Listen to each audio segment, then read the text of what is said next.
Кашель, возникающий на фоне приема препаратов от давления, а именно ингибиторов ЭПФ, это эналоприл, лизинаприл, пириндаприл и так далее, возникает в 5-20% случаев, то есть достаточно редко. И предсказать появление такого побочного эффекта невозможно.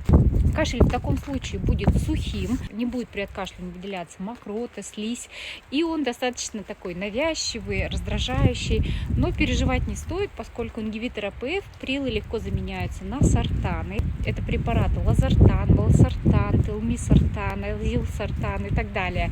Есть из чего выбрать, но делать это нужно ни в коем случае не самостоятельно, а только проконсультировавшись с врачом.